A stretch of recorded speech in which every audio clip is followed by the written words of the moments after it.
Good morning, Miami. And first, thank you to Binance for streaming this event and on stage to millions of people worldwide and recording it on the Binance live stream. So, my name is Kelvin. Today, actually, I want to share a real story about my fund on how we actually got to where we are today. So here's a quick story about me. This is basically my logo wall. This logo tells you everything about myself. Oops. The PPT does not work.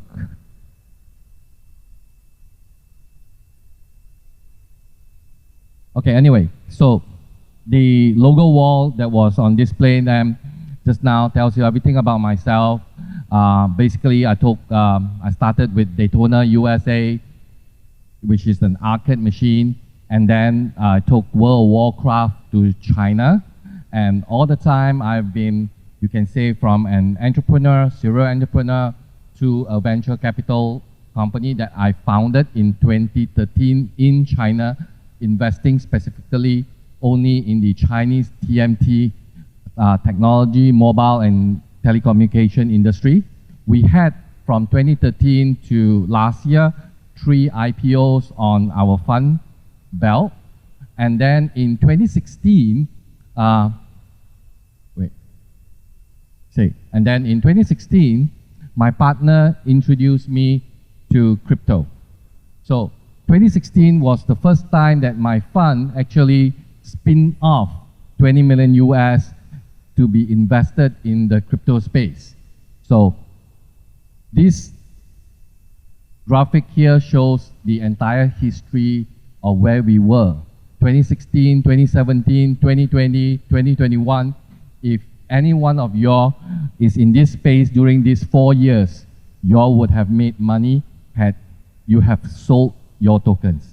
If you have not sold your tokens today, any $100,000 investment, today you are left back with probably $300. Some tokens drop 90%, right? The chart shows, I think like Solana went down 95%. So any 100,000, you have back 5,000. So these were the few years that we made a lot of money for the fund.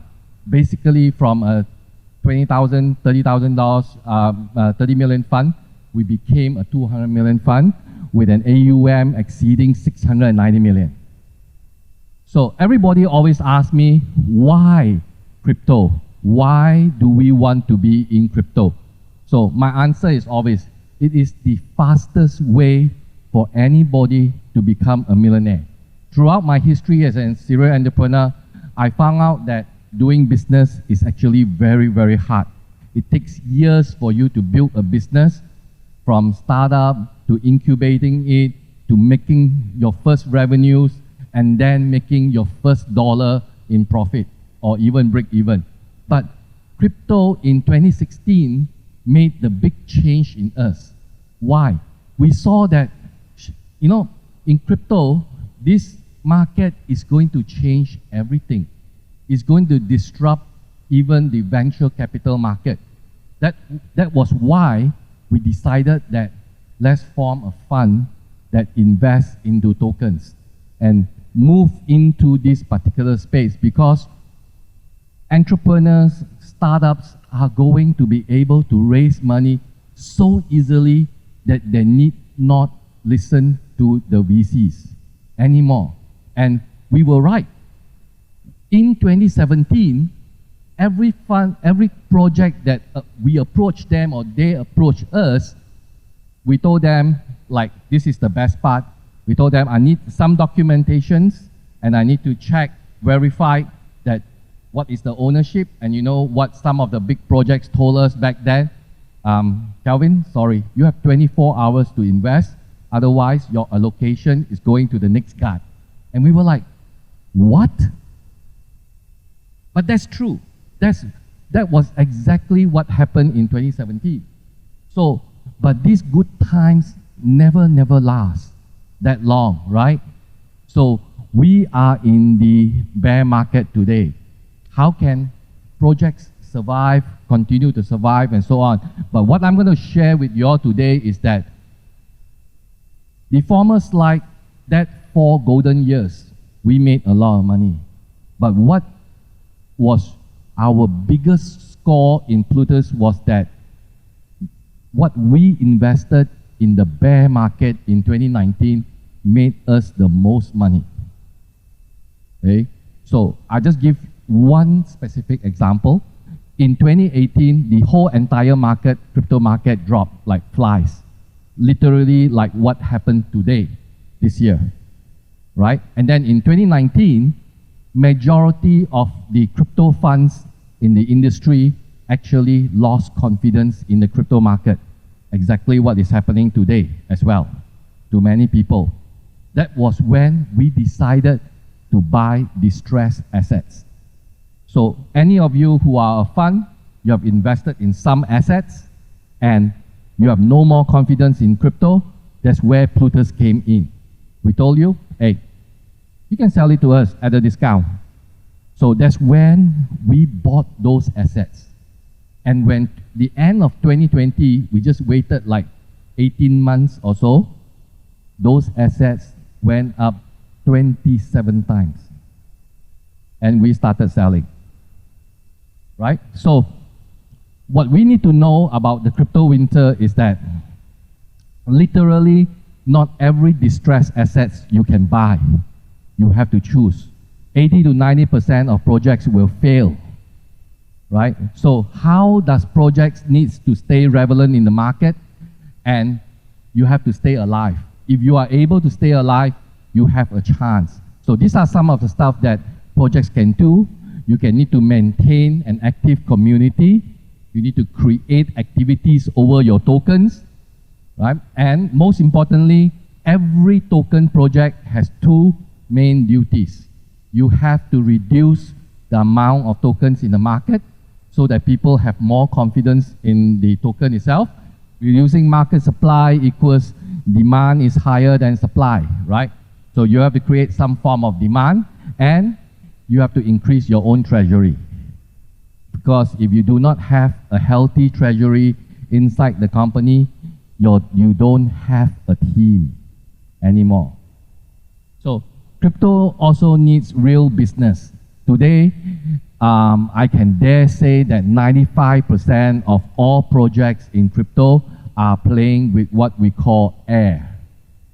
So that's where the terminology comes from pump and dump, right? You basically pump it up and then you can dump it back down easily. So crypto needs real business. So today I'm going to introduce to you a social gaming market, or in the US it's called social casino market. This is a $8.7 billion market, and I want to highlight a few companies. One is Zinger Poker, which was acquired for $12.7 billion US. Another company is Playtika, which did last year's biggest IPO of $11.1 billion US. So what does Playtika, Zinger Poker, and all these offers in the United States itself? The games that you see up there. All these games are social casino games. And this is a multi-billion-dollar business. So I want to introduce, Candy Club came to us about 4.5 months ago. When we saw this project, we told ourselves that, hey, this is something that the fund is looking for, because 6 months ago to 8 months ago, we have 28, 29 companies, portfolio companies, looking to us to raise additional money. They need SOS, emergency fund, because they're running out of money. They need to survive. Their tokens are dying. The price is dropping. There's not much use case to it. So Candy Club is here to create one key big use case for every single token. What we do here is that we bring the world's biggest and best casino games onto the crypto platform in a very legal and legit manner. This is how it works. Ethereum as an example. Ethereum goes up into Candy Club, you get Ethereum credit, 1 equals to 1, and you are able to play all the games inside there. It works technically with every single token. Currently support ERC20, BNB, Binance token. And the whole entire platform is equipped with all kinds of functions, features, tournaments, championships, where we can actually work together with each of the communities or the token to create activities specifically for each token. That's how it works. And then this, as I said, this is designed for the crypto world. There's no entry barriers. We guarantee the rewards such as like 50%, up to 50% of whatever tokens that comes back in, we pass it back to the partners. So in short, you have a platform that provides you with a huge use case that helps you to collect your tokens and give you back 50% of it. What you do with the tokens is entirely up to you.